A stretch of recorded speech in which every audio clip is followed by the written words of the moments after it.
Impact segment tonight. On a conference call with campaign donors yesterday, Mitt Romney explained why he lost the election. But some prominent Republicans are rejecting the governor's point of view. What the president's campaign did was focus on certain members of his base coalition, give them extraordinary financial gifts from the government, and then work very aggressively to turn them out to vote. What the president did is he gave them two things. One, he gave them a big gift on immigration with the DREAM Act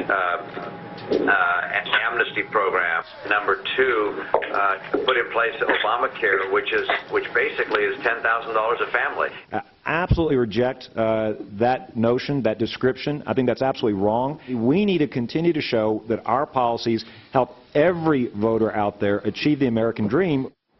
All right, joining us now from Washington, Sabrina Schaeffer, the executive director of the Independent Women's Forum. And from Nashville, Tennessee, Chip Saltzman, former campaign manager for Mike Huckabee. So you agree with Governor Jindal, right, Mr. Saltzman? I do, absolutely. And I think one of the bigger reasons why is because I think there's people who can say Governor Romney lost this race for a lot of different reasons. And for the candidate to come out a couple, days after the election and said, this is the reason I lost, it kind of puts him in a bad light. It almost sounds sour grapes, and people don't even listen to the reason. But there are a lot of reasons Mitt Romney lost this race, and I think Governor Jindal hit it right. All right, especially after the election, we need to be talking about what brings us together, not divides us. As you may know, I did an analysis pretty much saying the same thing, and I think that's what Mitt Romney picked up on. And by the way, to put it into context, he was speaking to campaign donors. And he was explaining, look, you gave me all this money and I didn't win, and one of the reasons I didn't win was I couldn't overcome the entitlement society. Now, Mr. Saltzman, that was my analysis as well, is that when you get a tremendous amount of money flowing out of Washington into certain hands, that the hands that are receiving that money are not going to want it to stop. So therefore, they're going to devote, which they did. All the stats show they did. Income under $30,000 overwhelmingly broke for Barack Obama. So I don't think the governor's analysis was wrong, whereas Governor Jindal does think it was wrong. I think he's right on the money, Mr. Saltzman. Well, I think he lost for a couple of different reasons. When Governor Romney was talking about his agenda, it seemed like the campaign strategy was, we're not going to elect Barack Obama because it's 8% unemployment, and he never gave a reason why to vote for Mitt Romney. Barack Obama gave at least a reason why to vote for him to his supporters, albeit wrong. Governor Romney never did push back. No, the reason wasn't wrong, though. Mr. Obama said quite clearly, if you vote for me, I'm going to give you money. Am I wrong, Ms. Schaeffer? Am I wrong about this? I mean, I think Governor Jindal is missing the point here, that it's very hard to overcome a voting bloc that's getting money. Well, I certainly think that he's on to something. I mean, I think there are a lot of reasons why Romney lost this election, but he does get at sort of the inner psychology of the Obama campaign, which was to see themselves as the provider to the people. Whether we're talking about young voters or women, providing from college loans to protections in the workplace to staying on your parents' health care till you're 26, to free birth control, there was definitely a message of providing that and I think worked. is, It worked. Yeah, and it allowed the president to keep power. It absolutely worked. It's a very, very simple formula that the Democratic Party has seized upon. We're going to give you stuff. And if you vote for us, the stuff is going to continue. If you vote for Romney, he's going to cut the stuff out. But, I don't blame the American people. I think there are a lot of people who are suffering right now, a lot of people who need some help.